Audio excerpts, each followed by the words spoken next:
NFL Week 8 Betting Market Outlook.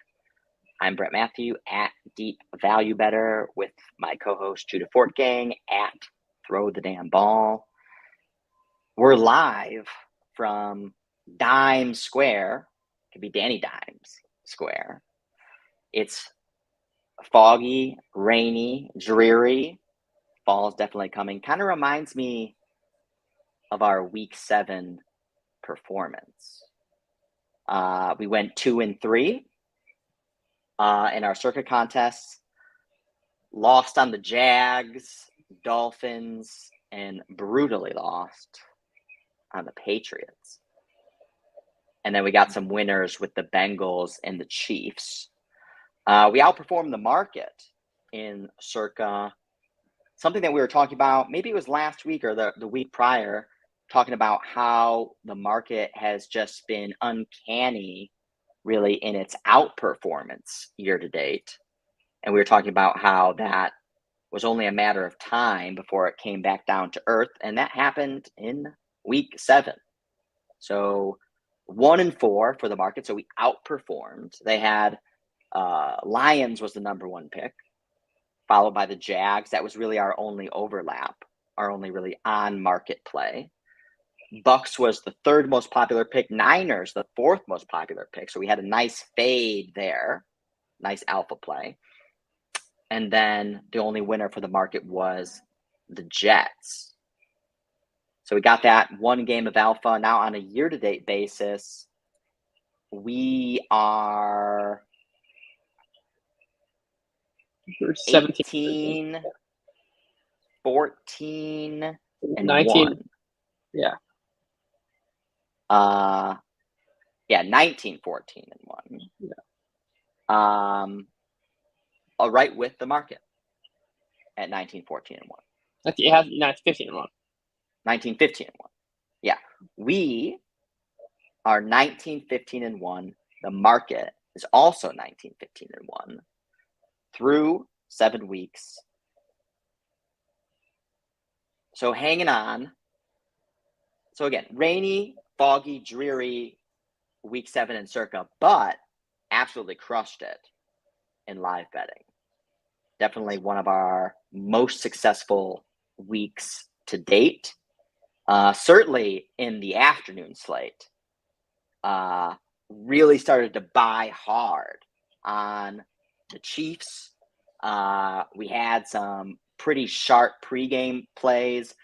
The whole kind of thesis there was to fade the sell-off, really, on the Chiefs. Once again, big-time matchup for the Chiefs. Market sells off on the Chiefs, buying the other side. And we were buying some pretty out-of-the-money, deep, plus 7s or minus 6s, minus 7s, expecting the Chiefs to really erupt offensively and to take advantage of that overpriced Niners defense. So we came into the game with those positions in our back pocket already, plus 300s, plus 400s. And then we leaned even further into the Chiefs as they went down 3-zip, as they went down 10-zip. And as we know, they came roaring back, scoring touchdowns on the last 7 drives of the game, definitively crushed the Niners on the road.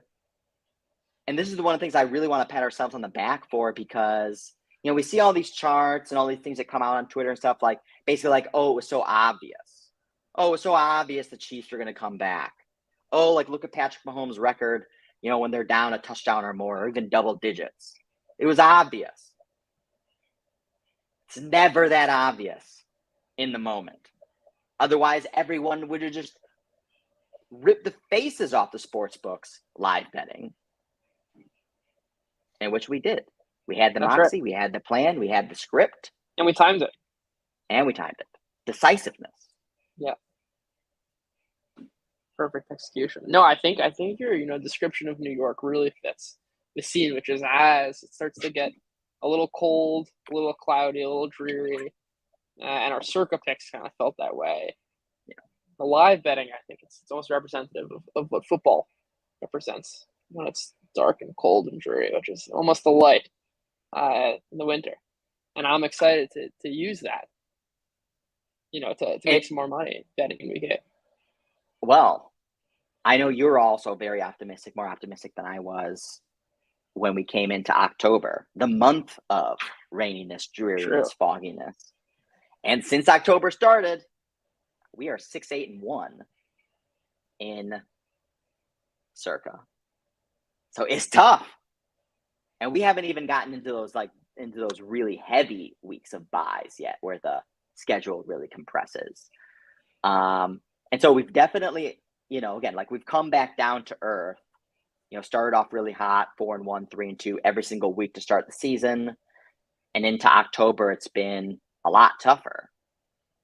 Again, I love kind of leaning in, buying low continually on good teams like the Chiefs, like the Bengals. And one of the things that we'll get into, today we're releasing for the first time our drive quality power rankings. Again, backwards looking, not necessarily forward looking, but one of the things that you wanted to point out too, Judah, was on a back tested basis actually demonstrated a lot of positive, kind of predictiveness. So they're backwards looking, but they do have value on a forward looking basis, at least on a back tested perspective. Yeah. Right. Like insofar. And that has the Bengals ranked number 2. Very provocative. It's true. Look, it's provocative, but I think it almost cuts through any sort of narrative and really is just taking strictly performance and how well teams move the ball in the field. And it's not saying this is like the definitive capital T truth, but it does represent kind of a good baseline, and you're going to want to have good reasons why, this metric is not good, or this is why it's not representative. This is why the Cardinals being third is not really representative, etc. It's just a good base to kind of start your analysis from. Yeah. And so kind of when we think about week 7 and we look at our drive quality scoreboard, again, our model assigns earned points based on quality of drive, and that's going to be independent of any scoring outcome or non-scoring outcome. And the intention here is just to give us a better sense of how these teams really performed, a less noisy, more accurate sense, that maybe might not be dictated kind of by that superficial kind of realized score.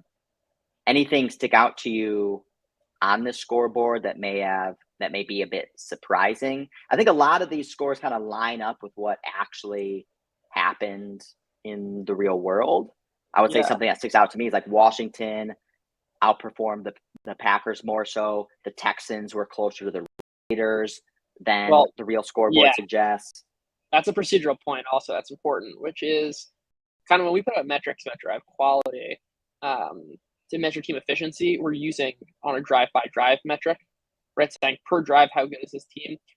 Drive quality is very valuable. One thing it doesn't incorporate is something like a pick six, right? So the Raiders and Cardinals, for instance, Cardinals had 2 pick sixes, the Raiders had 1. So their score is going to show up a little bit lower, but that doesn't necessarily mean they played worse of the game. We just have to be mindful of kind of the, I don't want to say failure, but like a limitation, specifically at the scoreboard, which is something like a pick six, it's not going to show up. So the Texans scored just by virtue of having more drives, even though they weren't necessarily more efficient per drive, is going to show up higher. Yeah. But I think also, and that is, demonstrated obviously in the Saints-Cardinals final score here on the drive quality scoreboard as well. Saints outperforming the Cardinals by 9, winning that game 36-27. But I think it's also important because I think everyone, that game is meaningfully different if Andy Dalton doesn't throw 2 pick sixes. 100%. It isn't to say that it's like, we should automatically. It's a narrow, drive quality is trying to show one particular thing. How well did each offense move the ball? Yes. And also how the defense also on the other side of the, Right, of the exactly, ball. exactly. Yeah. Yeah. No, I think his really passes kind of. There weren't too many games that felt like the final score was not so representative of what actually happened. Right, like the Bengals did kill the Falcons. We all watched the Bears dominate the Patriots. Ravens game is kind of back and forth. It all passes really the sniff test, I think. Yeah. Yeah, nothing more really. Although what I would point out is, again, when we look at our TWAM metric, time-weighted average margin, can give you a sense of how competitive that team was and kind of indicative of our drive quality score between the Raiders and Texans. Time-weighted average margin for the Texans was just -2 points. Yeah. For the Lions, just -1 point, which suggests that game was much closer than it was the final score. And we know that because, the Cowboys didn't really pull away really until the end there. And in fact, the Lions were winning 6-3. Yeah. At halftime? Yep. Certainly early in that game. Time-weighted average win probability, even for the Cowboys, was just 57%. So certainly not indicative of kind of that final score of, kind of winning by 3 touchdowns. Again, though, our drive quality still suggesting the Cowboys certainly outperformed the Lions on a fundamental perspective, on a drive-by-drive basis perspective. Yeah.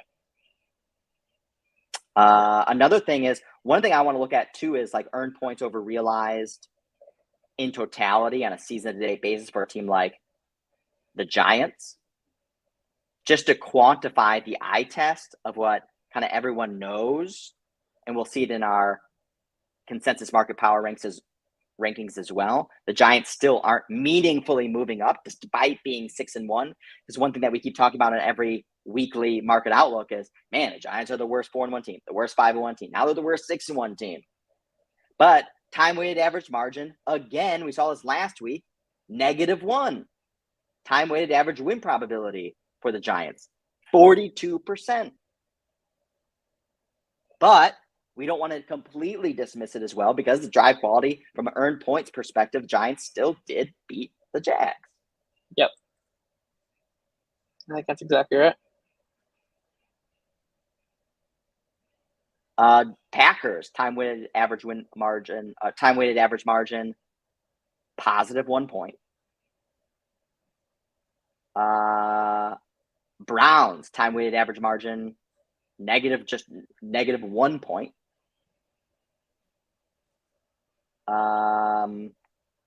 Just trying to look through here, see if anything else sticks out. I think Bucks decisively beat. And the Chiefs Niners, it kind of felt like early in the game it was Niners, and then almost in like, at least in my mind, it was like, okay, Niners got off to an early lead and it was just all Chiefs. That's not really representative of what happened, right? It was like 58% let's see, happened like 42 for the Niners. I think that was a pretty close game until the end. Yeah, it took a while for the Chiefs to kind of pull away. Yeah, I mean, it was just 14-13 even at half. And I remember there were some few plays there in the second half where even the Niners were just still within one score. And then, it was just one more huge play by the Chiefs that kind of just extended it. And this is one of the reasons why I like looking at the time-weighted average why we have our drive quality earned points, the time-weighted average margin, and the time average win probability all together, because it comes at it at different angles to give you a broader sense, because they're not all telling you the same thing. Because a huge weakness of the time average weighted win probability is it bakes in a ton of assumptions around that win probability just in itself, which can be totally inaccurate sometimes. And then the time average weighted win probability really totally discounts, again, a strong team potentially at the end of the game just asserting its will. And we know fourth quarters can be very important in really separating a good team from a bad team.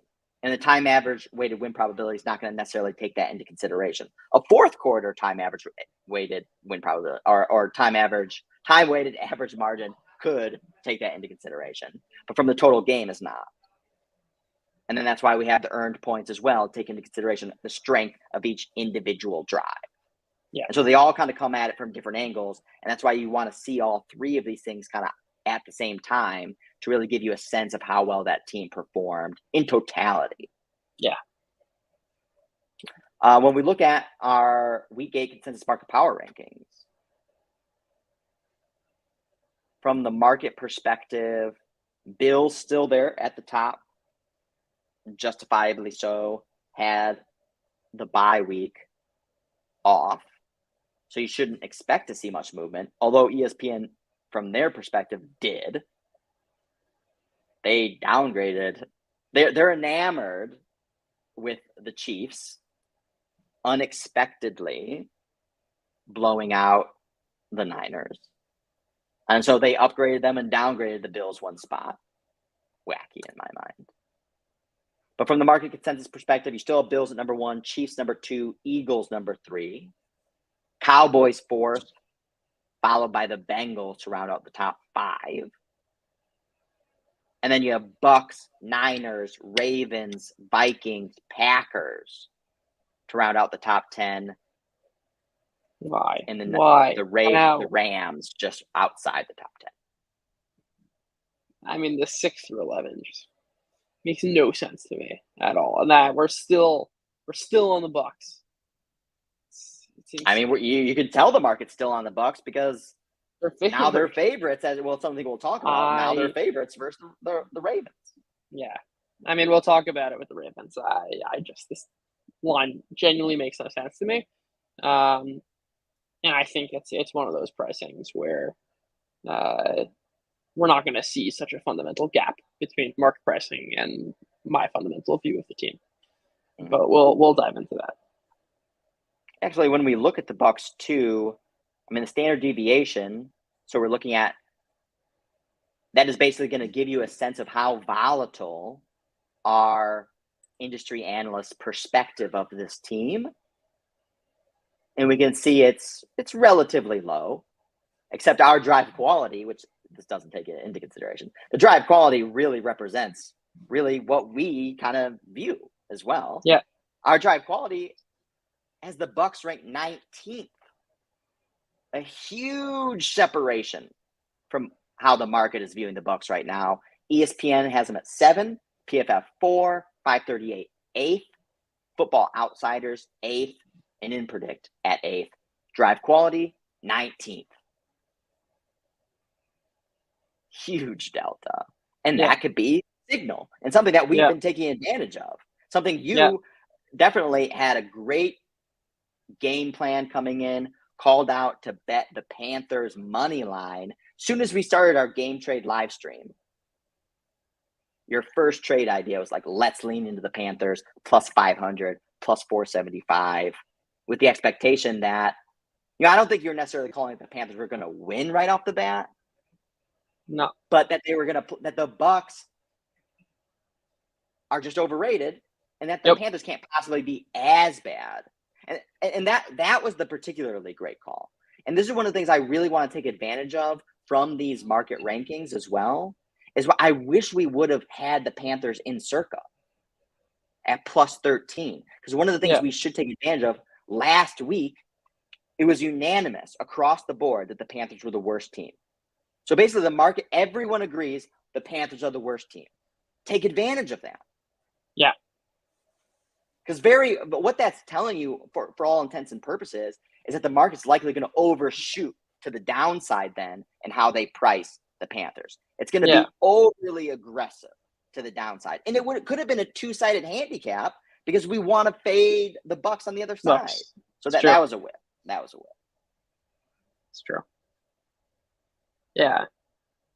I'm trying to look also something that's interesting we added this week to this chart is kind of seeing the delta of what InPredict is saying, aka the actual spreads of the game, as opposed to what the general market kind of says.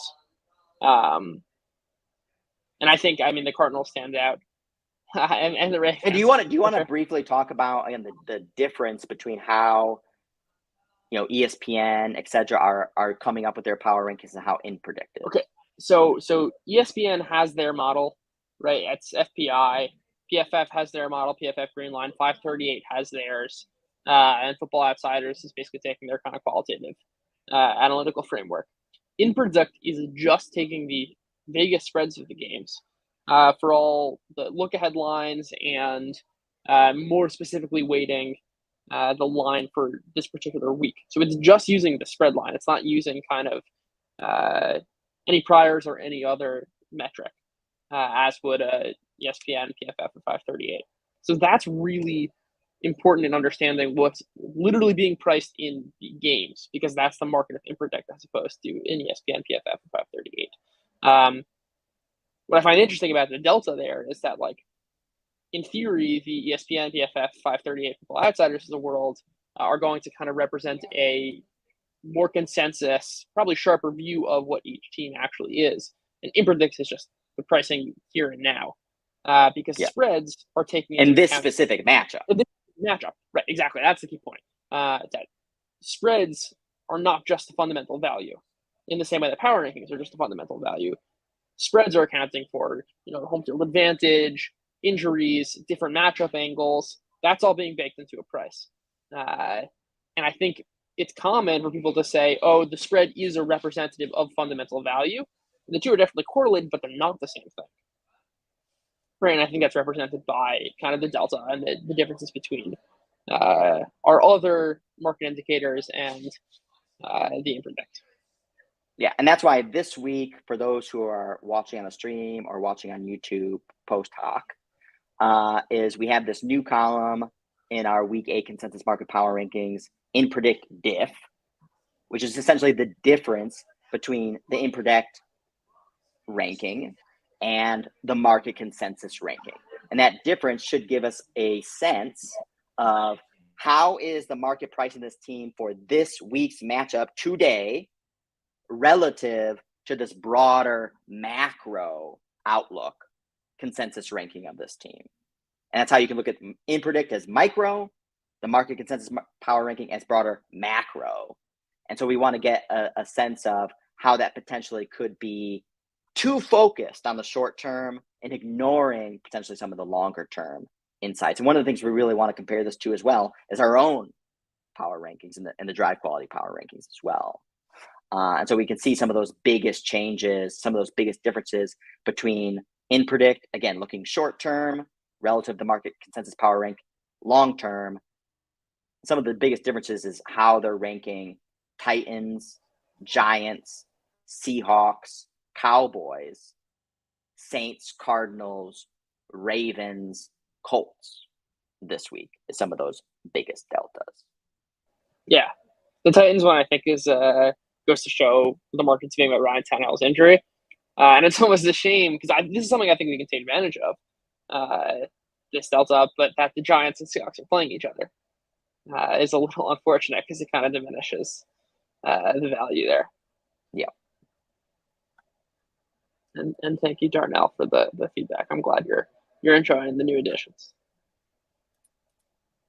Yeah. Also, Darnell, I don't know if you saw one of the highlight clips that we posted about some of the, you know, the great live bets that we were making on the Chiefs.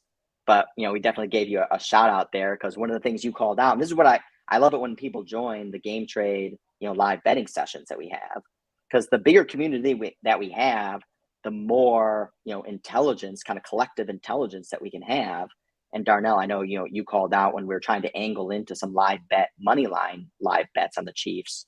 You know, you called out that bookmaker, you know, had the plus 200, the DraftKings had the plus 150. And so obviously we want to try to get the best prices possible.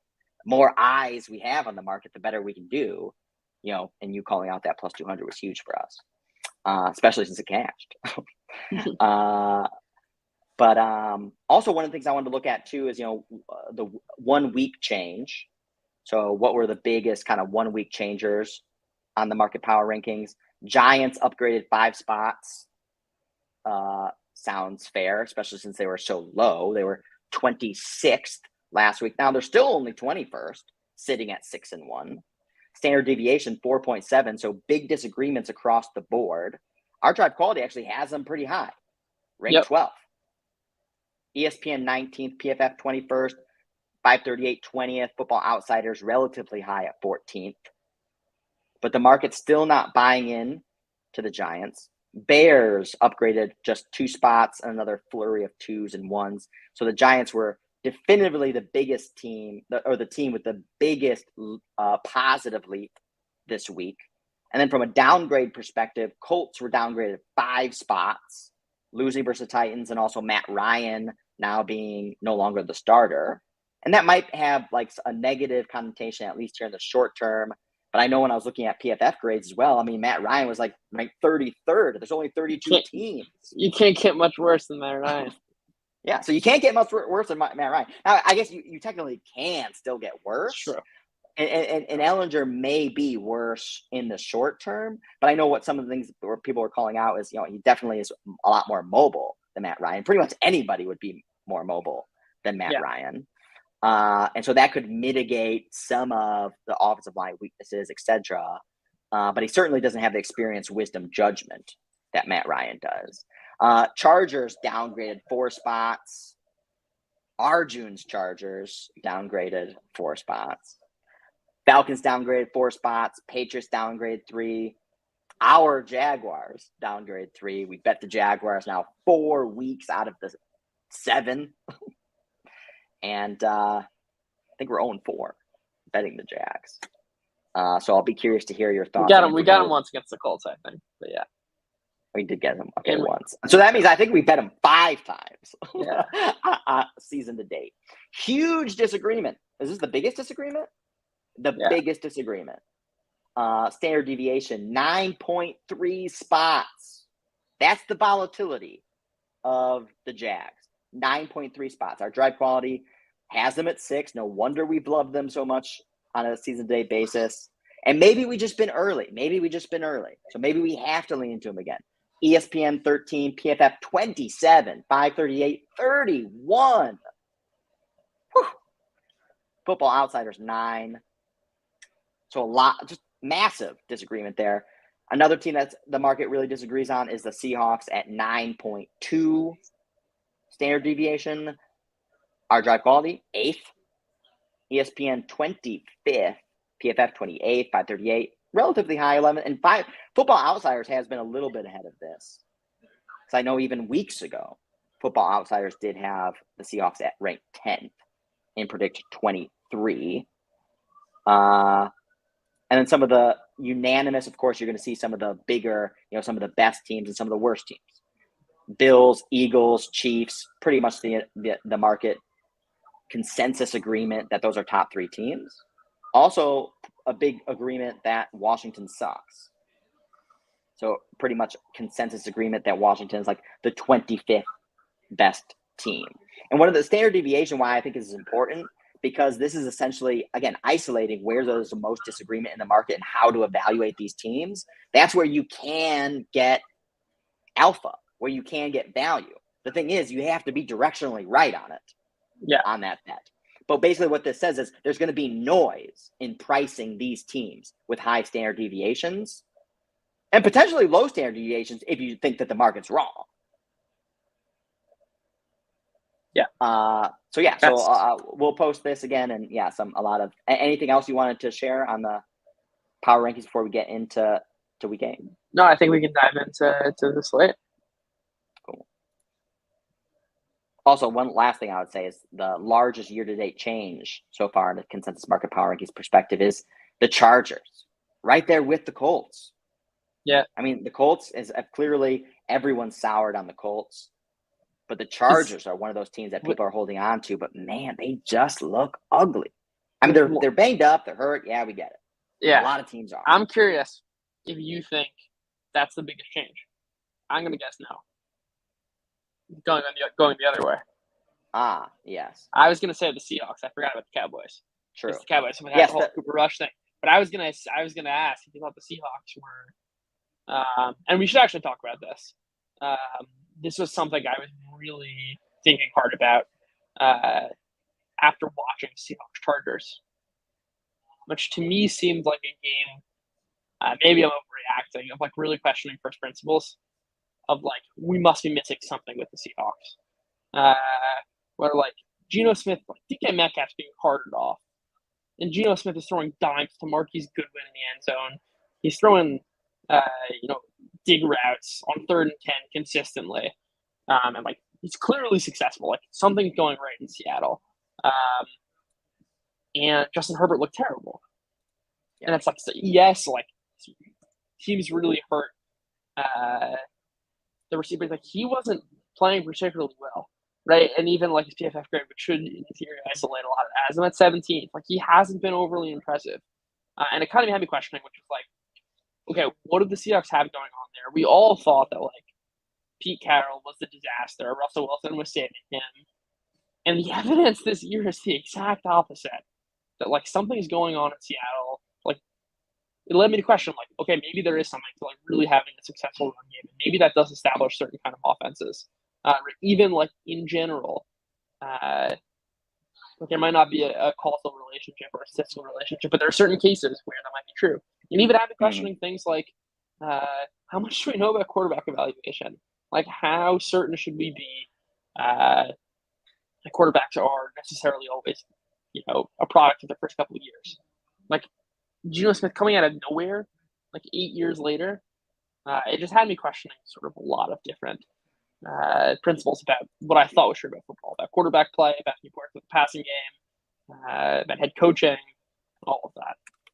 Also opportunity. I mean, Geno Smith, he's been in the league, you say 8 years or whatever.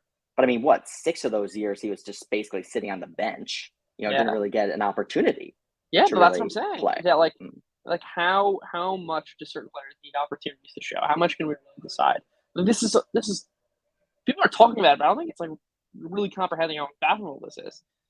Like Geno Smith was the consensus joke of the league coming into the season. Pete Carroll was the joke of the league. I mean, I think he was the favorite to lose his job. Yeah. Especially with Drew Lock in there, a lot of competition. And I think I remember maybe we were having some conversation between me, you, Corey, Clars 24, Professional Better. We were kind of angling like, all right, are any of these lines attractive?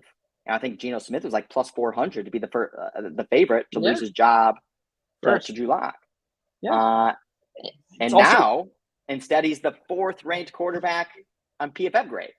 Yeah. On the season. And like that really passes the sniff test. Like you can't watch him and be like, oh no, that doesn't make sense. The dude is throwing absolute lasers. It's unbelievable. If you came in with zero priors, you had no idea who Geno Smith was at the beginning of the year, and you were just watching him, you would think he's a top 5 quarterback. Yep. It's true. And I think there are certain contextual factors and really like understanding how much context plays a role. That's at the forefront of my mind. And like that, this game between the Chargers, especially because it's like almost we talk about 2-sided handicaps, it's the inverse, which is like I kind of just assumed like, okay, Justin Herbert is the quarterback who like he's at the elite level where he's going to elevate whoever's around him. In the same way that like who cares that Tyreek Hill is traded for Mahomes? Like he's going to elevate everyone around him, and that doesn't seem to be happening. I don't know. It's a raw idea and something I think that I want to think through and almost talk out over the course of the season. But I think it kind of plants the seeds of questioning first principles about what are successful team building ways and like what actually matters most for success in the NFL in 2022. Yeah. And it also speaks to keeping an open mind, especially when you don't have, like a litany of data on a particular player who's like legitimately justifiably proven who he is. Like someone like Mitch Trubisky, I feel like, again, he's got, 40 starts under his belt. Like you have a sufficient amount of data to really understand what type of quarterback this is. He's still relatively young. Could he grow and mature? And maybe. But you can feel like your confidence level of trying to handicap Mitch Trubisky in any given game could be like relatively high. Whereas I feel like even if we thought we knew who Geno Smith was, and maybe still is, it's not like we never necessarily know who he is now. Yeah, that's an important and good way of kind of sharpening the point, which is that like we should always build in a tails of any possibility happening. Yes. That's really the key point. Right? Just So, like with games, with players. Yeah. like they're it's not like I don't blame anyone and I don't fault myself for thinking like Geno Smith's terrible. Like this doesn't happen. This is an exception. But I think it really illustrates the point that we need to always build in. We're talking with human beings here at the end of the day. And there are too many things we just can't account for. We have to like kind of have some humility and understanding that we can't quantify everything. And we should build in a possibility that there are tails on both ends. Right? Like someone can fall off a cliff like this and someone can succeed out of nowhere. We need to kind of build that in always. You know, Darnell's talking about narratives. You know, I think also this is one thing we've talked about numerous times is trying to get a hold on like what's the narrative of this player, of this game, of this matchup. And sometimes narratives are very strong and very loud, and that can help you get a sense of what's being priced into this player, the efficacy of this player, or the strength of this matchup, or which way, what, and the other. And that can give you a better sense of like, I don't know if you necessarily just want to blindly fade narratives, but you want to understand like, all right, is this narrative being overpriced or underpriced? You know, and trying to evaluate, you know, where to exploit, you know, mispriced risks, mispriced evaluations. And one of the things I lament a little bit is, you know, we've talked about this on past streams too, is, you know, we've been right about a lot of like long-term theses. Seahawks is definitely one that we've not been right about. We haven't really taken advantage of any of these juicy kind of Seahawks spreads on the season. Another thing I would love to kind of note for like off-season research as well is basically what I'm thinking about is this whiplash effect of week 1 and week 2. You know, because there's this very, you know, everyone talks about week 1, like, oh, and then week 2 overreactions. All right. Well, what about week 3 whiplash? Which is one of the reasons, like week 1, Seahawks outperformed, beat the Broncos. They didn't look great doing it, but Geno Smith did show flashes in that game where people were like, whoa, whoa, whoa. Is this a new quarterback? Is this something we need to take into consideration? And then you have week 2, they suck, they look bad, they get blown out versus the Niners. And everyone's like, oh, okay, no, week 1 was like, that was the noise, this was the signal. And then that week 2, that confirmation, that's what takes hold then in like a lot of people's minds. And I feel like if Geno went back-to-back good performances, then that would have helped. Yeah. But it's because the next whiplash, that second week, then for the next 3, 4, 5 weeks, it's basically I don't believe it. I don't believe it. I don't believe it. Like it can't be this. He can't be this good, you know. And it's like that week 2, that whiplash effect, like hangs on, and you need the follow through for that narrative to hold. And that's something I would really like to look into is like this like week 3 kind of whiplash effect from Super weeks 1 and weeks 2. I noted it. Yeah. All right. A lot of a lead into What's going on, D. Smith? Let's get in to yes.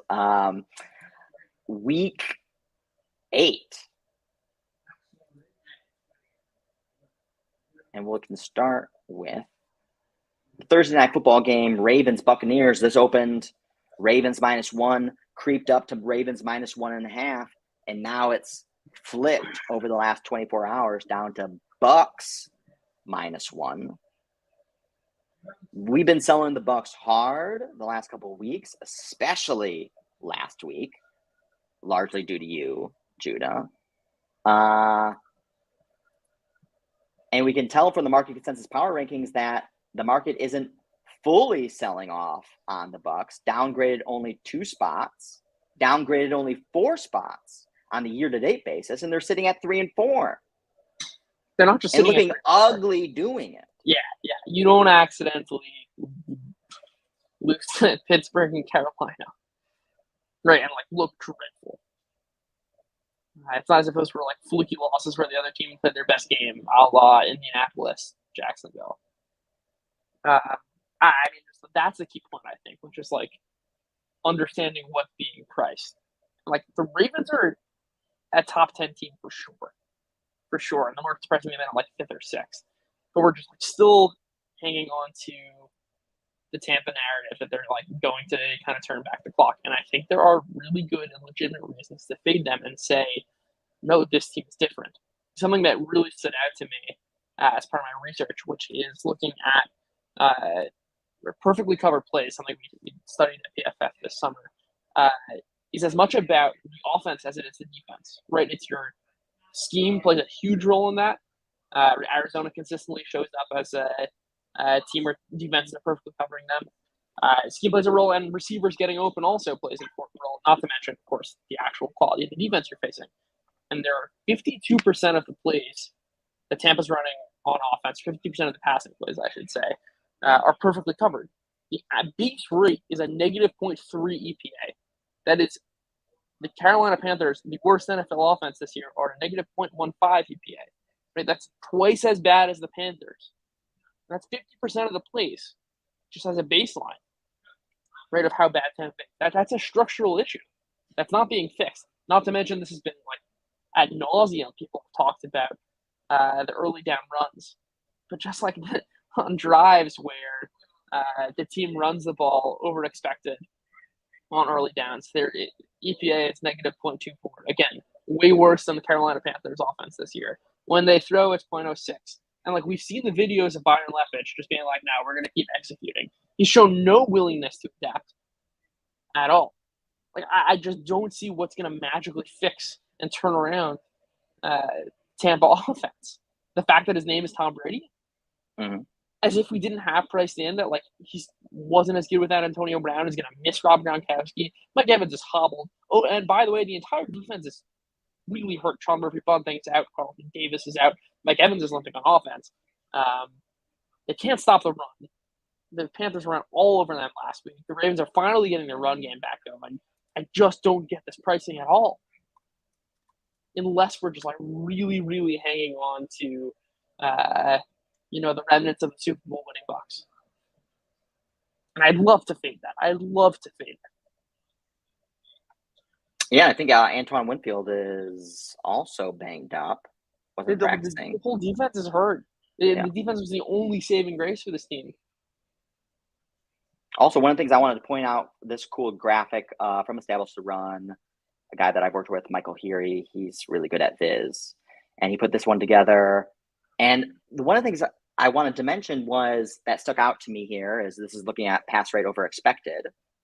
And it's highlighting Bengals Falcons, but for the purposes of this matchup, is I feel like there's everyone knows like the Bucs keep running the ball on first down at inopportune times, and it's setting up them behind the sticks.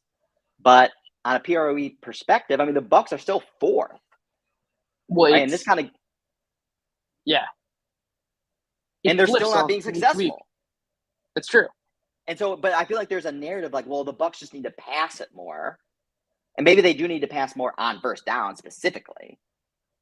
But we can see like this kind of gives you a sense too of a time series of it. And the Bucs have been in the top 5, top 10 in pass rate over expectation for the last 4 weeks in a row. Yeah. So it's not necessarily a solution to say, well, the Bucs just need to pass more. To your point, I mean, their wide receivers aren't getting open. They're not getting any separation. If you're passing into perfect coverage, it's a disaster. Right? You're doomed to fail. So does that mean we're betting the Ravens? We are betting the Ravens. We are putting them in circa. Okay, so that means we got to get it in. We got to like basically finalize this. You're right. Tomorrow. I'm just realizing this now, but I think like how I can't look. I can look like an absolute fool, and Tampa can turn back the clock.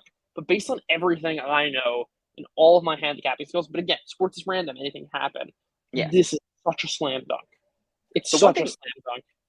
Also, the Bucs have been downgraded 4 spots again on a year-to-date basis. The Ravens have been downgraded 5 spots on a year-to-date basis.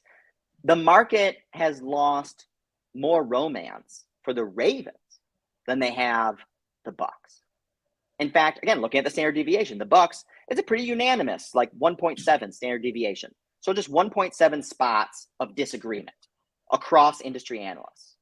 Ravens standard deviation is 4. So still relatively small, but it's wider disagreement on how good the Ravens are. And I think both those numbers should be flipped. Our drive quality has the Ravens ranked 5th. Again, Bucks 19th. So that in itself would probably say, again, like we haven't come up with any sort of like proper point scales for this at this point. But this would certainly justify a bet on the Ravens at +1. Yeah. It's you don't often have, right? Like, let's say we'll look back at this and say the Ravens are like the 7th best team and the Bucks are like 22nd. Right? We just don't see mispricings like that. It's huge. It's like imagine like the Bengals being 1-point underdogs against the Commanders right now. That's almost the equivalent. I mean, you loved the Chiefs, pounding the table on the Chiefs versus the Bucks a couple weeks ago, and the market was buying the Bucks then too. Yeah. Again, it's just and you said basically you were just absorbing the line. I love it. I love this, which is like, because again, I love it when I can source exactly what's being priced in, and I know what's being priced in. Right, and I'm like, no, I have good data points. This is just the exact opposite. I think this is the last spot. Like the wheels are really going to come off if they lose to the Ravens this week. But I want also. Do you know? I think in the Chiefs Bucks too, we knew there was like an influential bettor who was kind of giving that line movement some momentum. Are you aware of any of that in this instance? I haven't seen any of that. I don't think. Yeah, I haven't seen that as well either. It's the Thursday game. Yeah. I mean, again, it's the NFL. Let's just 30 seconds here before we close on this game. Again, we know this is the NFL. I mean, again, the Bears just destroyed the Patriots by 3 touchdowns in New England. Anything can happen. Exactly. So how do the Bucks win this game? This has to be more like Ravens mistakes, like they scheme something great around Lamar Jackson. No, I think there's always just like the random variance game, but that's a cop out of an answer. The way they win this game is like they turn back the clock. All of a sudden, they're not throwing into perfect coverage always. Brady looks good, and he's spiking through his left and right.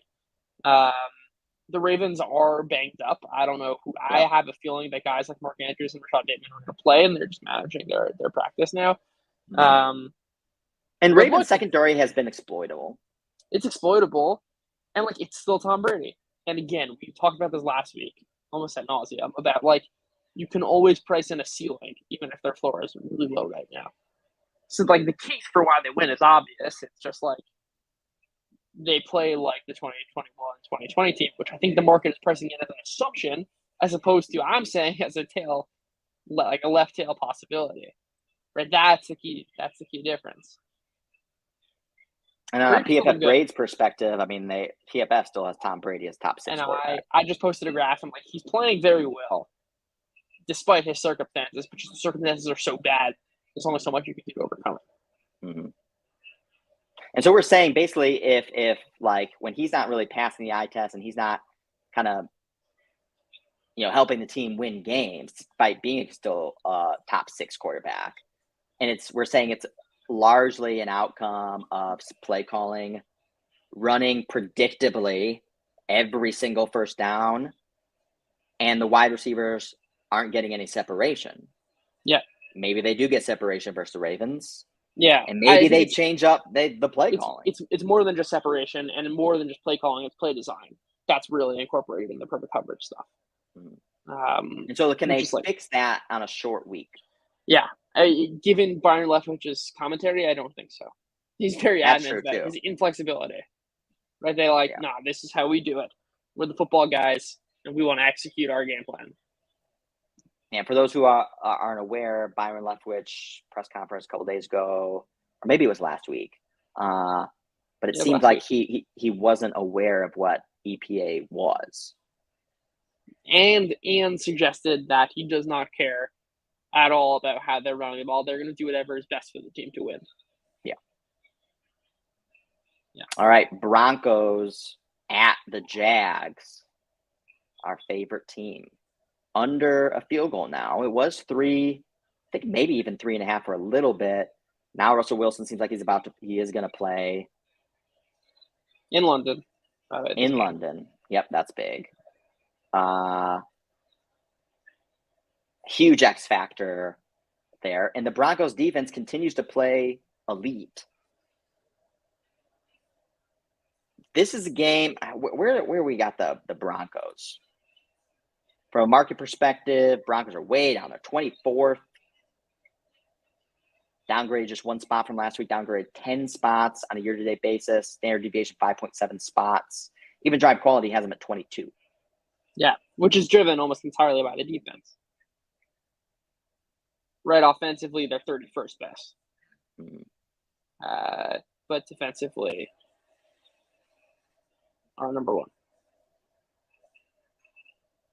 So are you betting the Jags again? I think so. Are you going to take a break?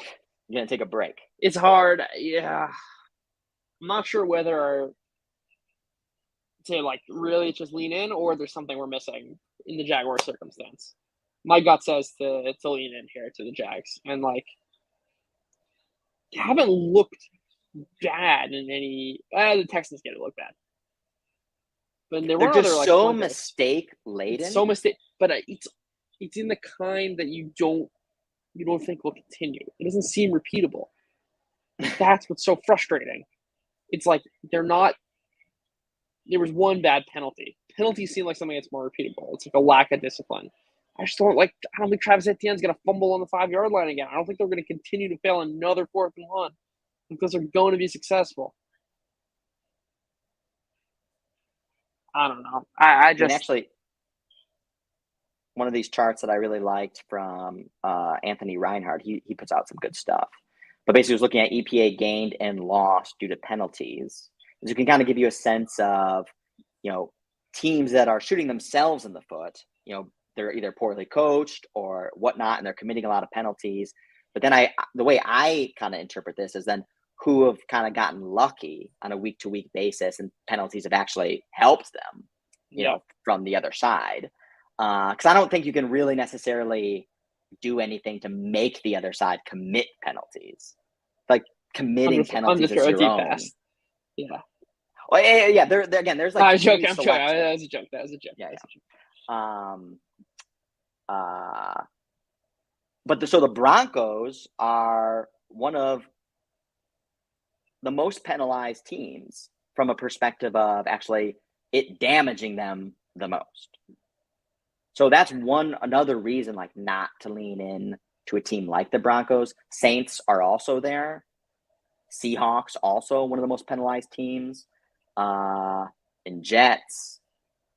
And then the Jags are kind of like, relatively average. Kind of there There's also on a game on the margins like this, like below 3, head coaching, I think, really makes a difference. Especially with like a low total on defenses, which is like, I trust Doug Peterson way more to manage the clock well, manage the game situation more than I do Nathaniel Hackett.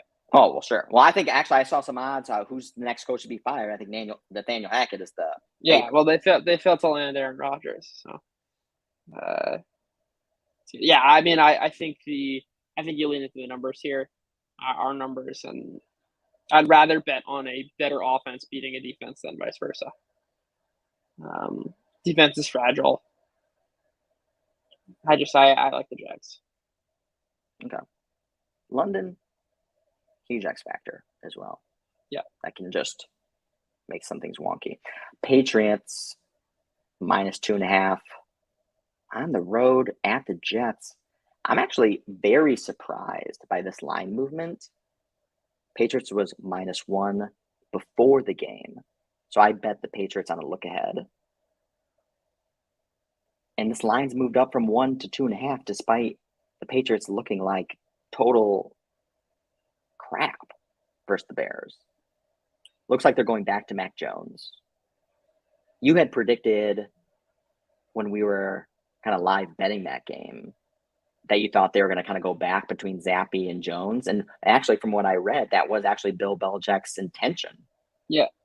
But they ended up not doing that. Yeah. But I think they're definitively going with Jones. Zappy looked definitively bad to kind of pull the plug there. Yeah, outside of those first 2 drives. This game, it's true.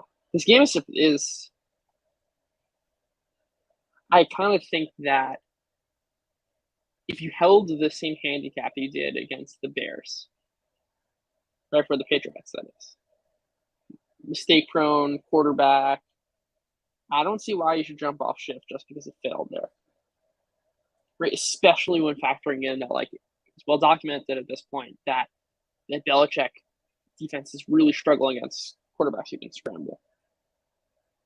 I think it's almost the same situation we had last week. Like, Zach Wilson really prone to mistakes. Belichick take advantage. Okay, it's not at home, but I don't know what difference that makes. I'd run it back here with the Patriots.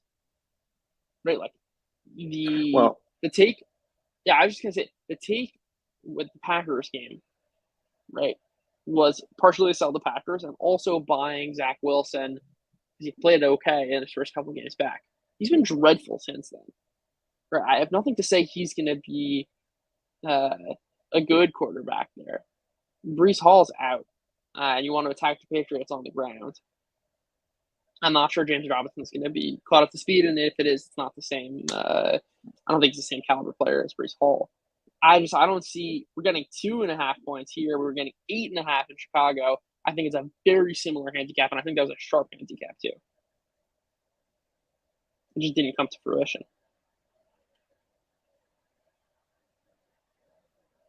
Yeah, I wonder from a props perspective. We really like Mike LaFleur as an OC. True.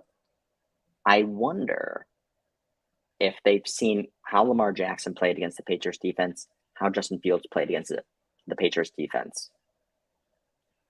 Wilson's got legs. Yeah. I mean, he can certainly run the ball.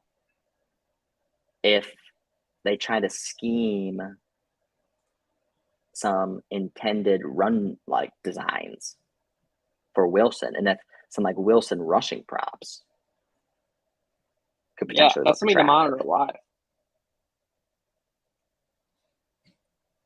Also, I think maybe I forgot who tweeted this out, but it was just one of those kind of blatant observations of like, which makes me feel a little stupid betting the Patriots at -8 versus the Bears.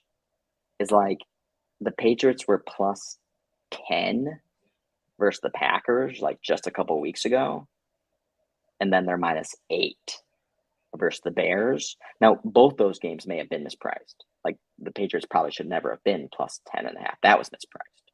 Right. But then it seems like, and that was another thing, again, like trying to take advantage of how we're observing how these teams are moving in these consensus market power rankings. One of the things we mentioned last week was like, oh, and now the Patriots like snuck into the top 10. Like this has been a massive kind of climbing the ladder over the course of the season. And maybe feeling a little toppy now. That's my only part. Again, I still don't hate the bet because, again, like Bailey Zappi threw that 1 second touchdown. The Patriots went up 14-10. I mean, we wanted to get more Patriots. Yeah. It looked like they're about to run away with it. Exactly. And I think, again, this is a point we've mentioned numerous times, that the room for error with bad offenses is very high. Right? That, like, you just don't, especially without the ground game going, I just don't see the Jets as being able to put up a ton of points, which leaves room for error, leaves room for some stalled drives. I was going to say also, like, you look at the Bears' numbers, they're not so bad. The reputation is far worse than they're actually playing. That's another key thing that's not being sourced in. Right, like, the Bears are, like, 70. I wonder what the actual EPA marks are. I have it right here. They're, like, 19th in EPA, 21st in drive quality on offense. They're not that bad. They're not a train wreck, which I thought they were early in the season. No, but that's a good point in the sense of, again, this is why I think I was talking about this a couple of weeks ago when Arjun was on, was, so many people post some really great charts.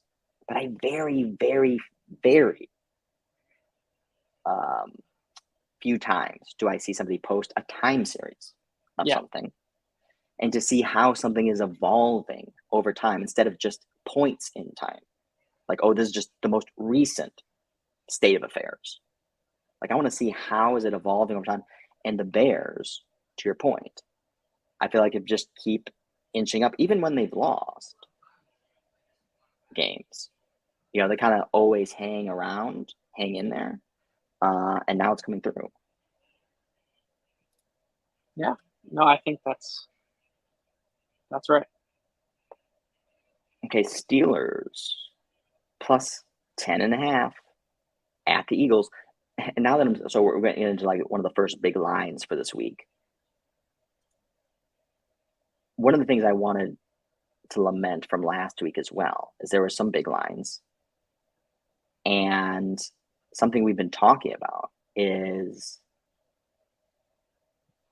just the parity of this league this year.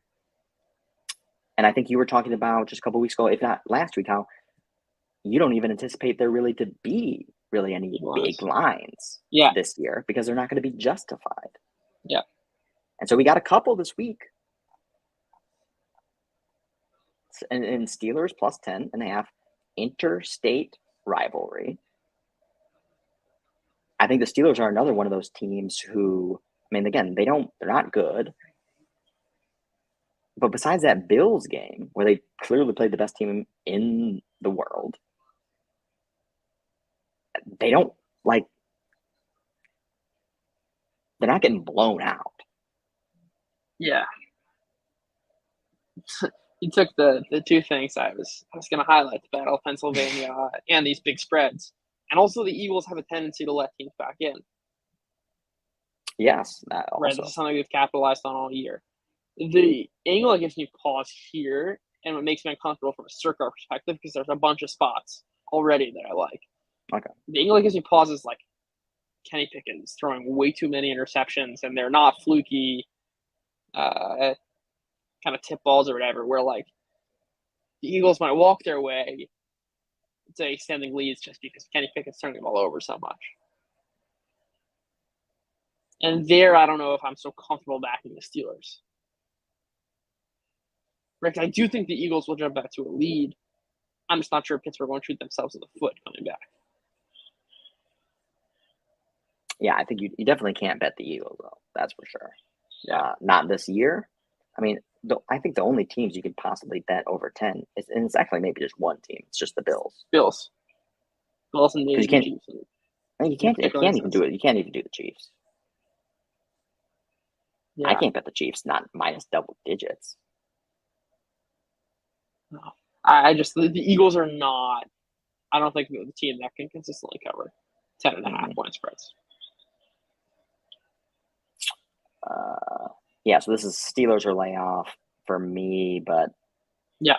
I mean, it seems like there's other opportunities this week. Dolphins at the Lions. Dolphins minus 3.5. This was minus 3. I know on the look ahead because I bet it. Dolphins minus 3. I was surprised that this hasn't crept up. One of the reasons why I bet that look ahead line at minus 3 was because I was anticipating this to creep up maybe by 6 by kickoff. Yeah. Especially if the Dolphins looked good, which they didn't. So that was part of it that missed. But the Lions didn't necessarily look good either. Although they did hang around. Well, but that was a factor. That was a factor of the Cowboys. That's a factor of the Cowboys not getting going on offense. You know, the Lions look dreadful. They haven't gotten offense going in the last 3 weeks. Granted, DeAndre Swift might be back, and Amon-Ra St. Brown was apparently taken out for a concussion, even though he didn't have a concussion. But there are some clear matchup angles in this one that really have me on Dolphins, which is you talk about man coverage a lot and how the Dolphins are particularly sensitive to it. The Lions play the highest rate of man coverage. Their corners are a disaster. By a metric I've built called successful coverage over expected. Their 3 starting corners are all in the bottom 10 percentile of corners. Not a recipe for success going up against Tyreek Hill and Jalen Waddle.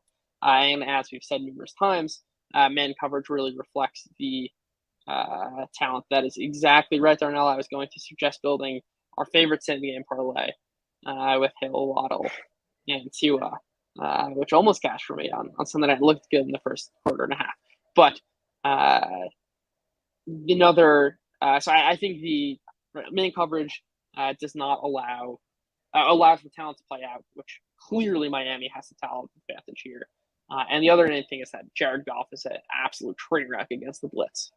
I posted this graph earlier tonight, and the Dolphins blitz 40% of the time, fourth in the NFL, where I think it almost continues the trend of the Lions really struggling on offense. And we can start to see this is what makes it very attractive on the alt line is the Dolphins can really extend just by virtue of how bad the Detroit defense is and some like pretty clear matchup angles in their favor going up against the Detroit offense. But what about, so I mean, the total in this is 51.5. So this is the biggest total on the board this week. So definitely leaning into an SGP like that with Tua, Hill, Waddle definitely makes sense. And obviously versus one of the worst defenses in the NFL, if not the worst. But did you mention, and the Dolphins defense, you mentioned this a couple weeks ago, was like the market wasn't necessarily taking into consideration, wasn't appreciating the injury status and the depth of the injuries for the Dolphins. And their defense is banged up. It's extremely banged up. They basically just have Xavier Howard. But the good news is they're going up against the Lions team that has one good wide receiver. They've got a bunch of journeymen kind of filling out. And again, we're playing man coverage here. Man coverage is going to let the talent play out, and I'm not sure the Lions even have such a huge – the Lions backups against the Dolphins backups kind of has it as a wash for me.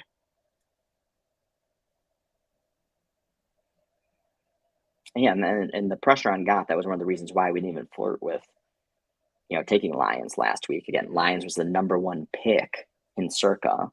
It wasn't even something we even thought about. And it was primarily almost a single angle handicap, which was Goff plays historically bad under pressure, and the Cowboys get pressure. Yeah. But I wish we would have taken the Cowboys then. Although, actually, I'm glad we live bet the Cowboys. That's fine. The Cowboys did Dak's first game back from injury. That's fine. No, and that's exactly how you wanted to exploit the Cowboys, was them starting off slow and betting them live, which we did, which I totally actually forgot about that one, probably because it took so long for it to come around.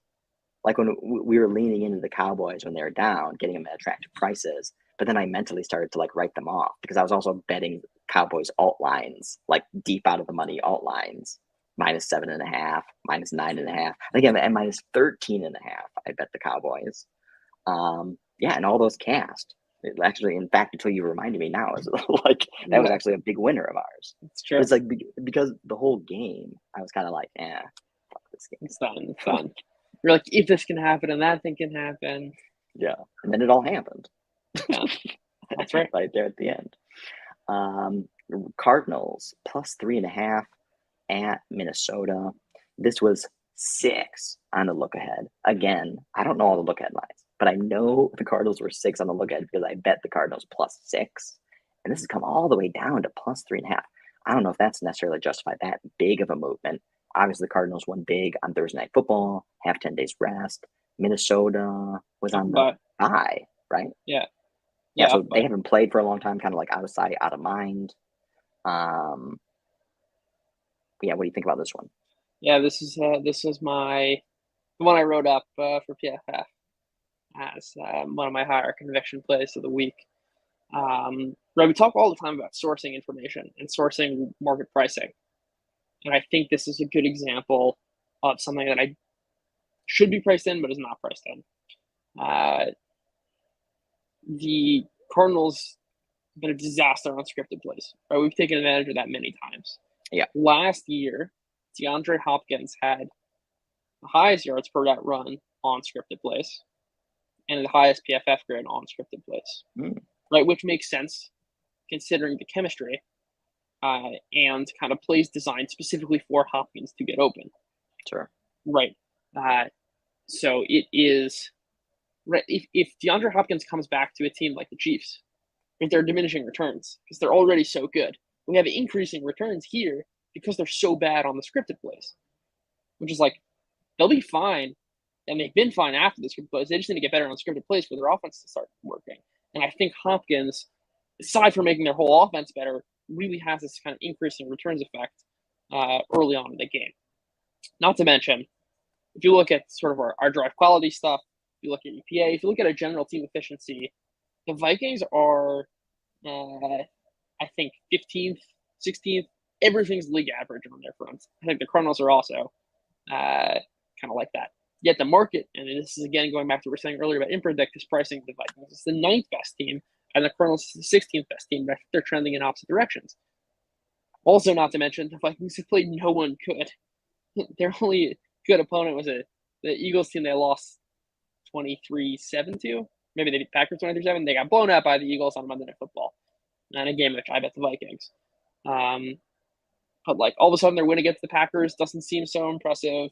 No. They barely squeaked by against the Teddy Bridgewater, Skylar Thompson Dolphins. All their wins are one score against there's the Will Lutz London game. They barely hung out to beat the Bears. Like, they don't have any impressive wins. They haven't done anything to impress. And the same angle we had for Goff and the Lions, the team third in blitz percentage in the NFL is the Cardinals. And one of the only quarterbacks worse than Jared Goff against the blitz is Kirk Cousins. His EPA against the blitz is negative 0.21. Again, far worse than the Carolina Panthers offense. That's like 40% of the plays. That's a huge percentage of the plays. They're matchup angles. I think they're fundamental angles, and I don't think the market's fully pricing in the return of Hopkins in the way they should be. Yeah, I like that. And they've, there was some speculation around, or skepticism really around how much the Cardinals would try to use Hopkins in game one. And already they were forcing I forgot him the ball. Yeah, I forgot one key part here, which is that Hopkins was used in the slot 27 times on Thursday Night Football, which was 17 more than any other game he's played against the Cardinals. The slot cornerback for the Vikings, 103rd out of 112th in PFF grade, allowing the highest CPA per target, whether it's a slot cornerback or safety, whoever's covering that position. It's been a disaster for them. And we know that Kyler Murray has a tendency, if he needs to just hook onto one target. DeAndre Hopkins had a 48% target share last week. He can continue to press that advantage. And Hopkins can get 15 extremely efficient targets in this game.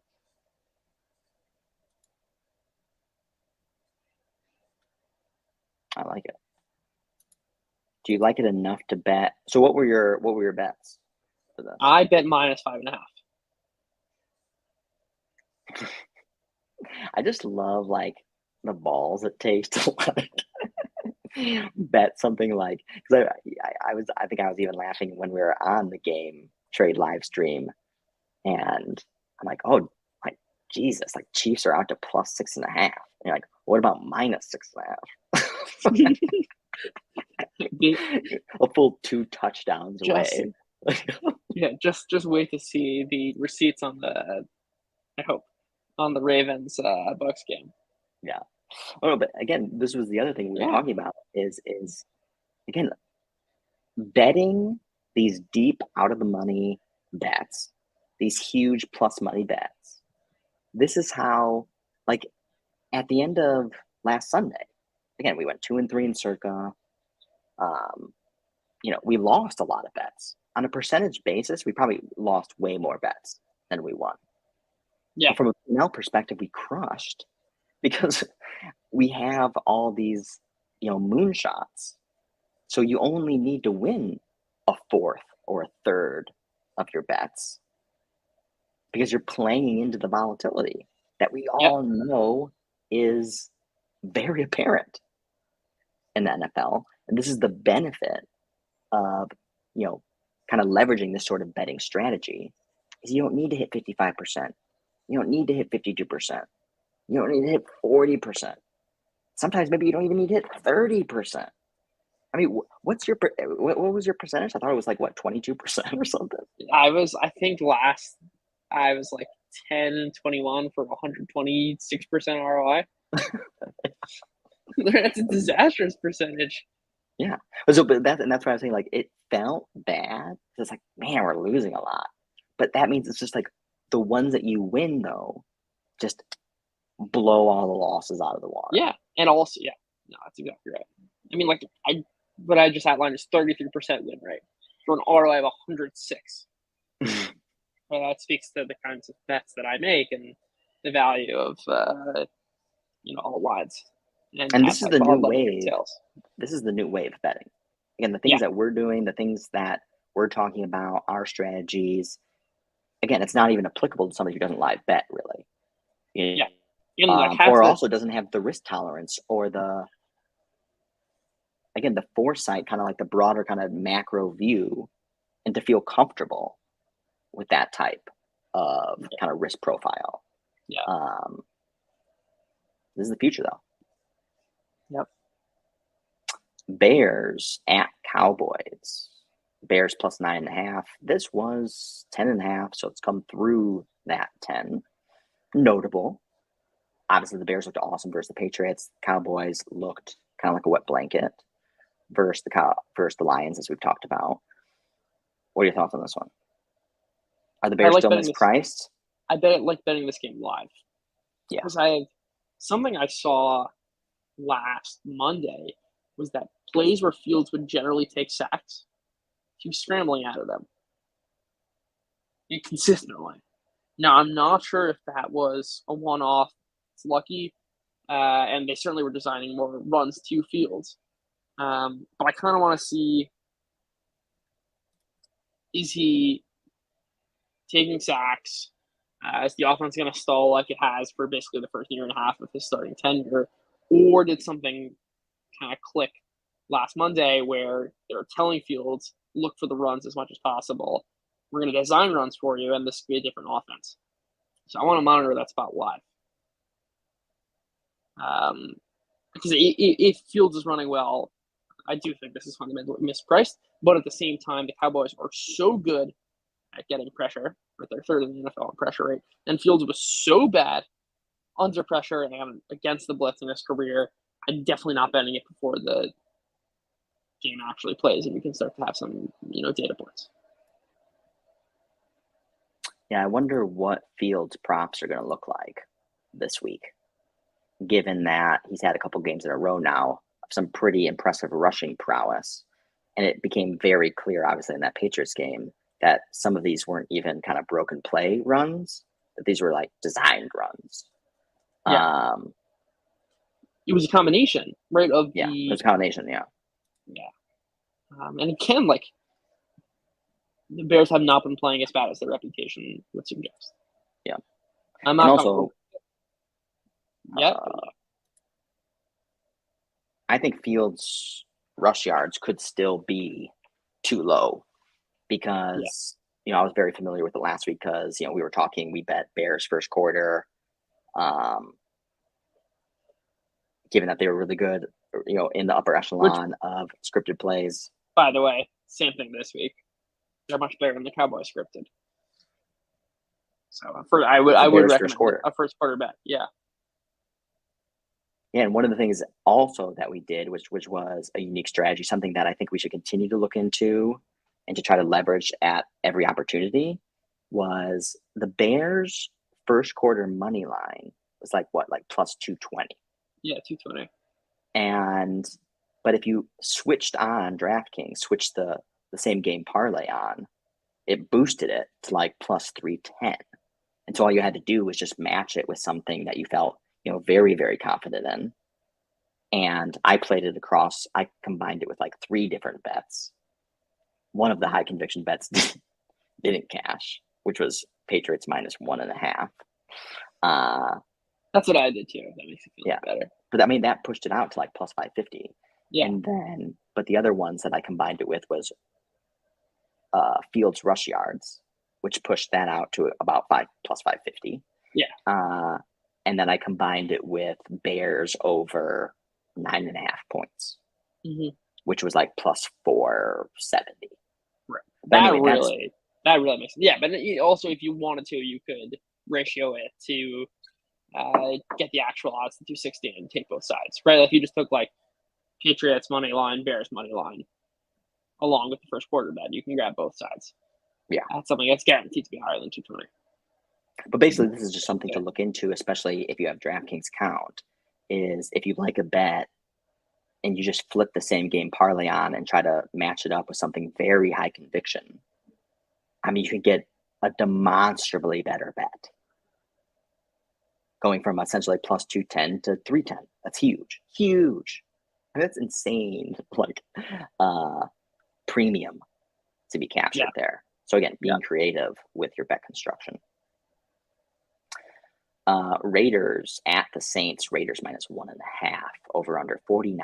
This is another one of the larger totals on the board. The Saints defense continues just to give up points and points and points and points.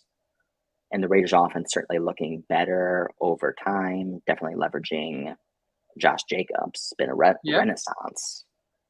Ran all over the Texans. I mean, Texans could not stop him. 5, 6, 10, 15-yard chunks over and over and over. Yeah. And I mean, the Raiders are third in our draft quality metric. They're top 10 in both passing and rushing EPA, as you said. They're finding multiple ways to kind of win on offense. Their defense is atrocious, though. Yeah. Market Power Rank has the Raiders 14th. Our drive quality has them as 11th. Yeah. And Imprint 11th too. The public is hot on them, though. ESPN has the Raiders ranked 6th. That is too hot. Much too hot. I don't know. I just, it's not a game I want to bet pregame. Bookmaker has the Raiders right there at the 1.5 still. 2. Is it going to be Andy Dalton still? Yeah, they named to start. 3rd in PFF grade, by the way. So far, he's playing well. I mean, the announcers were injuries in that Thursday night game. I mean, they were just gushing over how good Andy Dalton had played until those 2 pick sixes. True.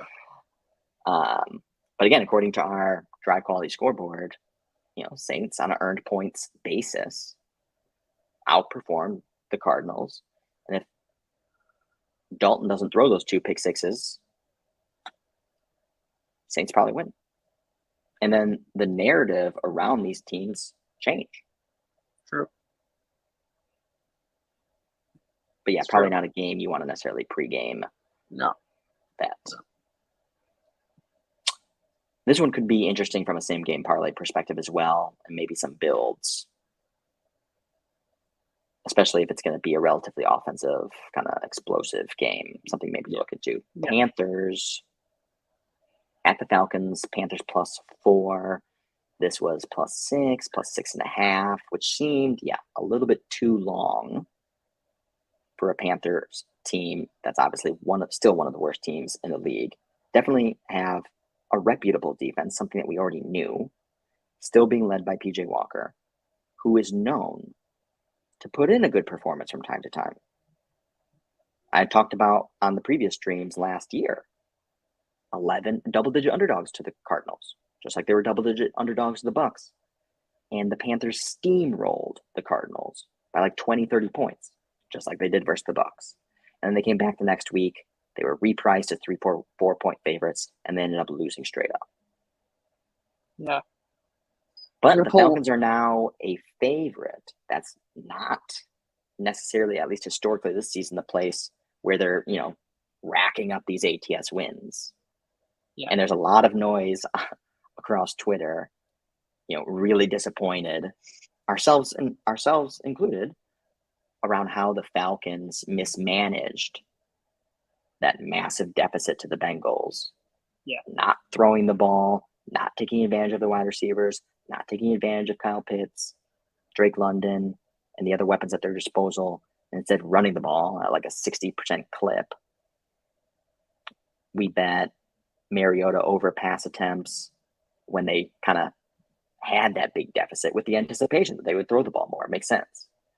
And you love Arthur Smith. You've talked about how you've liked Arthur Smith. Well, I like his Very narrow. Play My design. liking about this. Okay, gotcha. Play design. So what do you Yeah, think? this strikes me as one of those spots that I was accustomed to earlier in the season of just ugly teams. I don't want to get myself involved here. And the Falcons' defense we talked about. They're okay until the injuries start coming, and then the weaklings really start to pile on. And we saw that come really to fruition last week. And that's new. It's relatively new.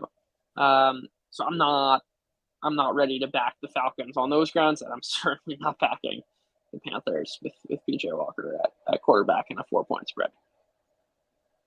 Yeah, and this is still a team who is pretty demonstrably trying to tank. Now, of course, there's players on the field still playing for contracts. They're still playing for their own reputations. They're still playing for, to justify their existence in the league. So they themselves aren't tanking on the field. But the Panthers cannot blow this team up this year and then end up going, 6-11 and end up getting like the 12th pick or something. True. True. So, but yeah, I agree. At the same time, one of the things we don't want to do is bet bad teams versus bad teams, especially in a secondary that's banged up that we called out is something that we don't want to lean into. Yeah, and like for circuit purposes, there are a bunch of spots to like this week. It's not one to lean into. Speaking of spots I don't want to lean into, Titans, Texans. I don't even know it's my quarterback for the Titans. It seems like it's going to be Tannehill from what I've heard. I would assume Tannehill, but the fact that this went from 4 to 2 is a little bit surprising, especially considering the general market has downgraded the Texans to basically a unanimous 32nd best team, which I don't agree with. True. At the standard deviation of 1.5, not a lot. No. I don't think yeah, you're right. I mean, it's 31, 29, 29, 30, 32nd, 32nd. Yeah. It's pretty much across the board, yeah. And I don't think downgraded 2 spots last week when they hung around with the Raiders for 3/4 of that game. Yep. We talked about the time-weighted average win. The time-weighted average margin was -1 point. On the live stream, I was talking about how I thought it was a coin flip to the finish, which is why I wasn't getting off my bet. Yeah. Edge, I don't see the Titans. They don't have the ability to pull away. They're good scripted. Always the first quarter bet is in play. In the live unders in play with the Titans. But I don't see them being able to pull away. And the Texans are pesky. They're very pesky. They find themselves.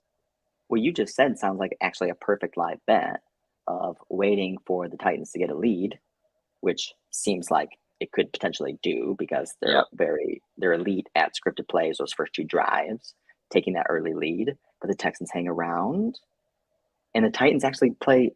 Not only do they really play really well in the scripted plays, but then on the opposite side, as some of your charts have demonstrated, they're like one of the worst teams after that. Yeah. No, it's true. But I think that's definitely the spot to lean into rather than bet anything before the game. Yes. Yeah. I don't want to touch this game from a pregame perspective, but that's the game plan for this. Titans up 7-zip, Titans up 10-zip, bet the Texans plus double digits potentially, and just wait for the Titans lead to bleed over the course of the game. Yep. Giants +3 in Seattle. Obviously, 2 teams blowing away market expectations. The market's starting to believe in the Seahawks, still not believing in the Giants. Mostly because the Giants aren't doing it in any pretty way. Yeah. The Seahawks kind of look good as they're doing it. Defies like the eyes. But the Giants are like kind of confirming the eye test. Like, I don't think they're good, and they don't look good, but they keep squeaking out these wins.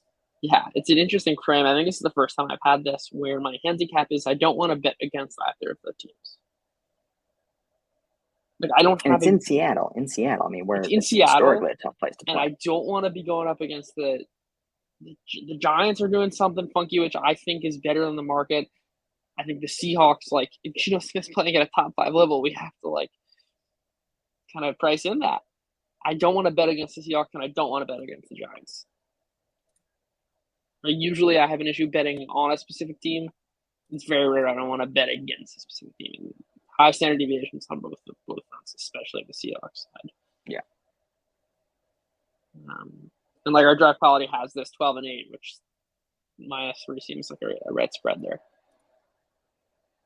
Yeah, and to my point, like just to quantify, I mean, the Seahawks have been upgraded 13 spots from our market perspective on a year-to-date basis, but the Giants just 5. Yeah. Despite the Giants being 6-1, the Seahawks are not 6-1. Seahawks are what? 3-4. 4-3. Yeah. Yeah, 4-3 first in the NFC West. Madness. Yeah, not touching this game. Commanders +2.5 at the Colts. +2.5, +100 right now. +3 juiced at bookmakers are pretty much the same. Taylor Heineke versus Sam Ehlinger.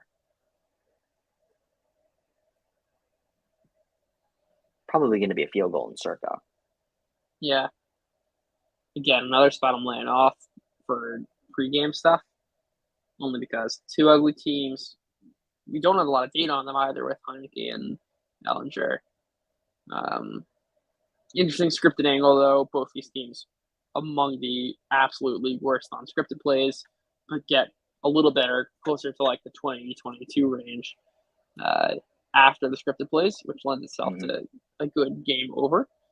But I can't. Why would I bet 2.5? So many unknowns with 2 bad teams.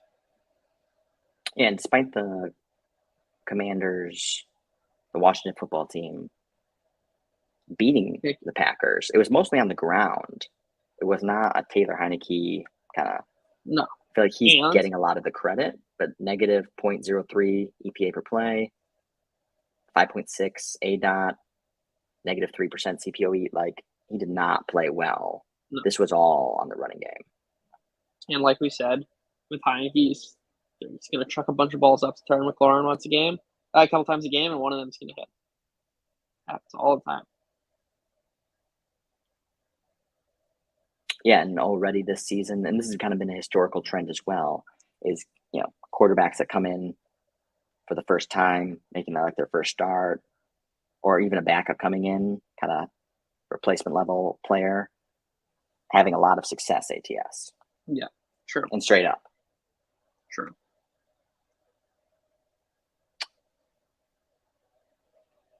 Niners, -1.5 in LA. Going to be a lot of Niners fans, if not all Niners fans. Niners have owned the Rams. Definitely recently, except for the playoffs. Still going to give me nightmares. Niners, everyone was leaning into the Rams last time these teams met in San Francisco. Niners ended up blowing them out. Really took advantage of the Rams' banged up offensive line. The Rams' offensive line is getting healthier, but still not good, even if it is healthy. And the Niners' defense is getting healthier. True. I feel like I want to buy the Niners, keep leaning into this trend. Niners weren't downgraded off that game versus the Chiefs. Still pretty much a top 10 team across the board. PFF is a high, ranking them 6. Yeah, I think maybe here's the signal. Here's the signal: is the Rams continue to be ranked way too high. Yeah, that's what I was about to get at. And this is something I highlighted in the reflection note in week 4, and it's gonna one that's coming out tomorrow. Of just like, again, it's unbelievably slow to downgrade the NFC teams from last year. The Bucs, the Packers, the Rams, they've been bad. They've been general. something that's like deeply troubling for the Rams side is that on plays when they're like expected to throw, I shouldn't say expected to throw, when there's a 70% expectation of them throwing, the Rams like break the scale of being bad. At a negative -0.4 EPA. They can't throw. They can't protect. The offense is bad. It's just like we're hanging on to the Super Bowl prior. Our drive quality has them at 16th, not 11th. And like with this game, what was the spread last week against Kansas City? Yeah, I mean the Chiefs are or the Niners are -1. Like it wasn't as if the Niners played terribly, especially offensively. The Chiefs are the Chiefs. They're going to put up 45. That's what happens. Like we're going to react to that and say that the Rams are the same quality of team. That's crazy. That's crazy. It's a bad mispricing. Added the fact that the Niners have owned the Rams in the Shanahan McVay years. Mm-hmm. Yeah, no, I think the trend, and also you'd think that McCaffrey's going to be looped into the game plan way more so. True. I mean, he even showed a few flashes, basically just going out there and playing backyard football. It's like, run that way. Yeah. Here's the football and just do something. Yeah. And also, like, there's a kind of bias of like, we didn't see the Rams last week. And we're downgrading everyone else because it's just an NFL season of downgrading. And the Rams didn't play, so we don't have that bias working in their favor. Yeah, so basically, they moved up 2 spots basically just on a relative basis because everyone else was down. It's a year of the downgrade. Definitely, yeah, the upgrades too. Yeah, I like Niners. Packers +11 at the Bills. Wowee. But it is the Bills. Bills coming off a bye. And the Packers, one of the things we had been talking about on a week-to-week basis is the Packers have not been downgraded enough. Yep. And they're still a top 10 team. Year-to-date basis, still only down 3 spots. And it still predicting them as the 12th best team. Well, and they're definitely a bottom 15 team right now. Yeah. It would be at minimum. It would be a bold and ballsy circuit play. Which I think the Packers are going to be very popular. I'm not sure. I think people. All right, well, the Bills certainly won't be popular. No. You like the Bills? I have a slight lean towards the Bills. I think I like the Bills. 11's a lot. But I hear it now. Also, like, they can get pressure with 4. Rodgers has really been sensitive to pressure this year. Bakhtiari is not healthy. Yeah, I can get behind the Bills. I mean, again, when you look at drive quality too, again, because a lot of people are going to cite, they were up 14-3. Again, one of which was a pick 6. So, like, I hear a lot of people citing, like, the Packers are up 14-3, and they just kind of like, they've been playing poorly, so they let it slip away. And one of those touchdowns was a pick 6, so it was 7-3. Yeah. And then, boom, right away, Washington came and did a drive for their own touchdown. Yeah.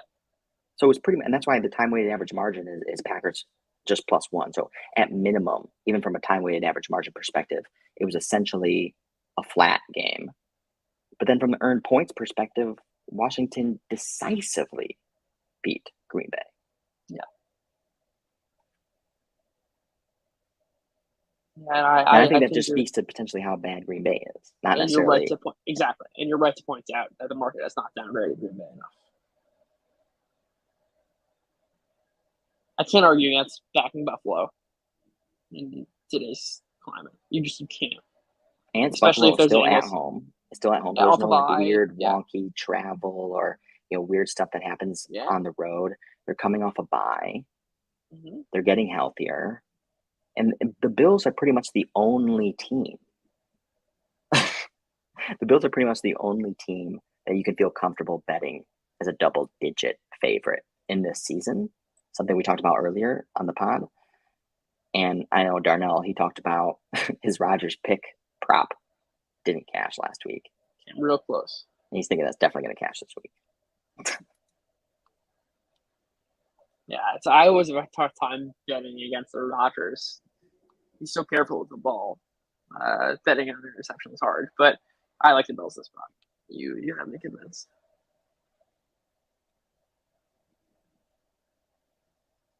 The other thing is just on that Washington Packers game, too, was like the Packers just didn't get any plays in. Yeah.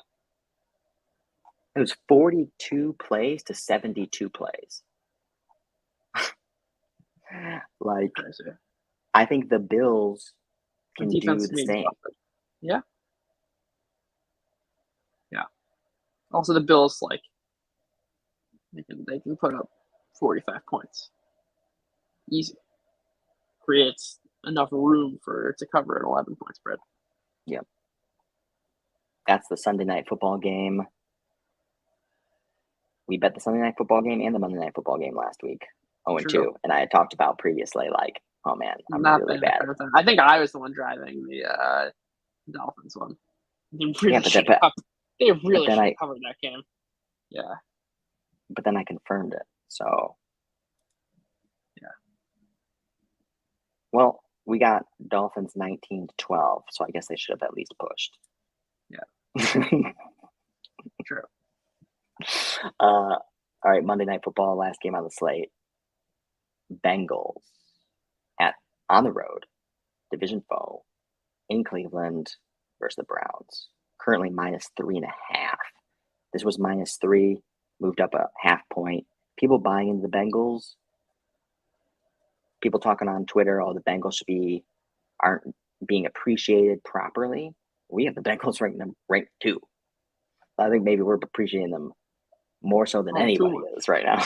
Yeah.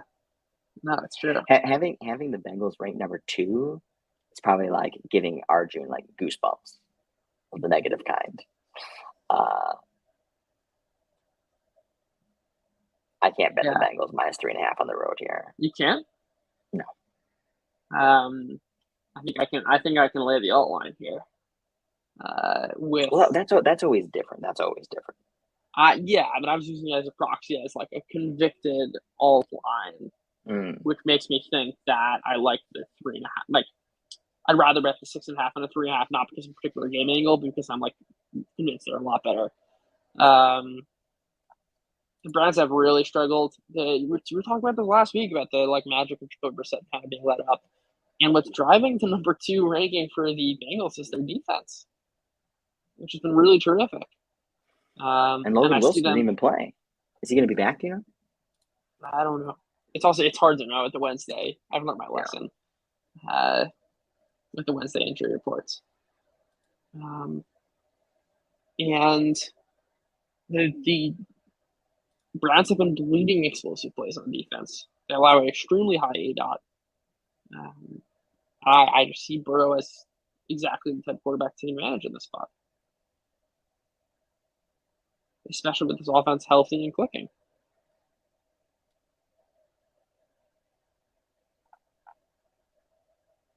Yeah, it looks like Trey Hendrickson, who left last week's game against the Falcons, dealing with a stinger, doesn't appear to be a serious injury. He could be back. Obviously, that would be big. Yeah. And it looks like Logan Wilson is optimistic to be on the field soon. No idea what that means. Yeah. But I don't see the Browns. I think the Brissett wheels have come off. I think they'll continue to fall off. And the Bengals offense sets up perfectly for a matchup with the Browns defense. Exactly able to exploit the areas where the Browns are weakest.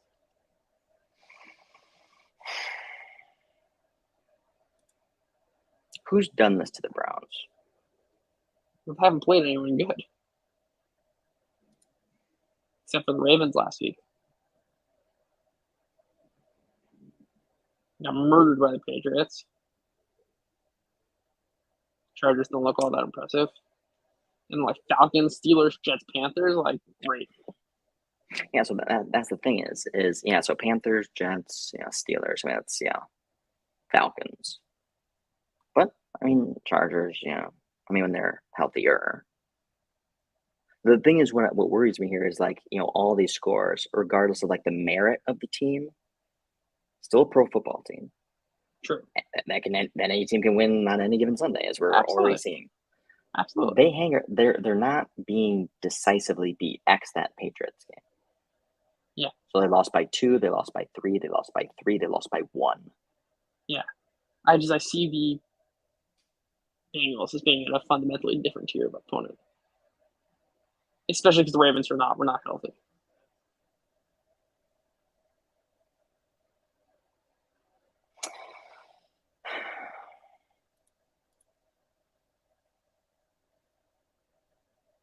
Yep, Saints were doing damage to the Bengals for 3/4 of that but that game. was also a weird. It was Taysom Hill, and there were a ton of third down conversions in that game. Tons of third down conversions. Yeah.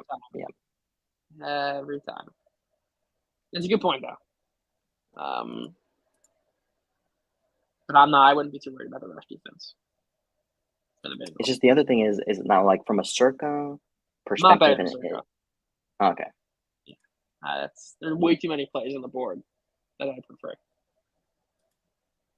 It's just also because that hook in a game that could potentially be close, where the Browns are playing close games, that hook could be everything. It's still a division game, still on the road. It's still Zach Taylor. True. In fact, one of the reasons why we've bet the Browns in the past is citing the coaching mismatch. True. Yeah. And I'll even put it, talking of coaching, which is, on the scripted stuff, the Browns are great when Stefanski has input, and the Bengals are terrible when Taylor has input. So it wouldn't be all that shocking to see the Browns kind of jump out to a lead.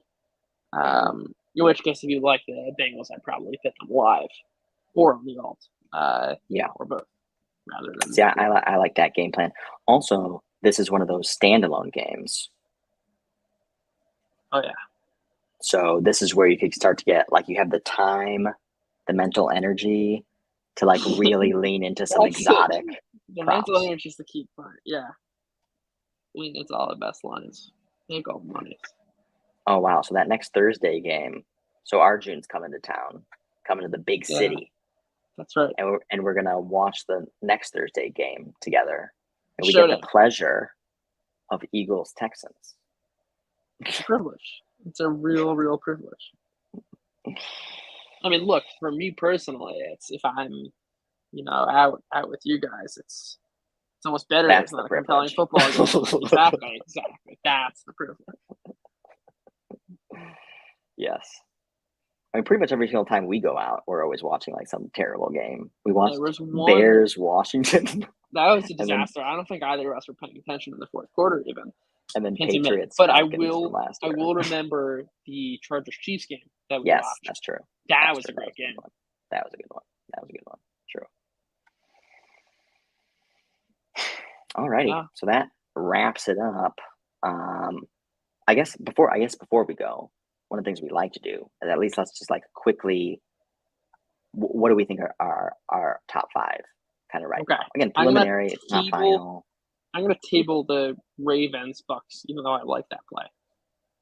I'm fine with the Jaguars, the Patriots, the Dolphins, the Cardinals, the Niners, the Bills.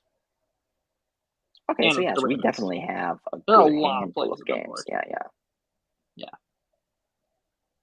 Yeah, I definitely like Niners. I definitely like Bills. Again, the Bills, the line over time, who knows? Maybe it scares me off, but as of right now, I'm feeling confident. Bills, Niners, Dolphins, Cardinals, Patriots. Yes, Dolphins. Again, the Lions have been sold off so much the last couple of weeks. Again, now we got the Lions being priced as one of the worst teams in the NFL. But are they being predicted priced that way? Yeah, that's what I care about here. Sure. 28th. What are the Dolphins though?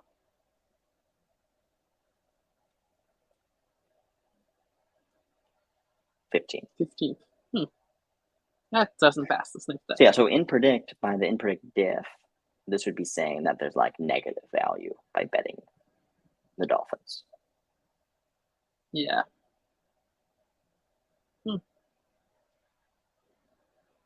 All right. Well, definitely something to take into consideration. But a lot of spots to choose from this week.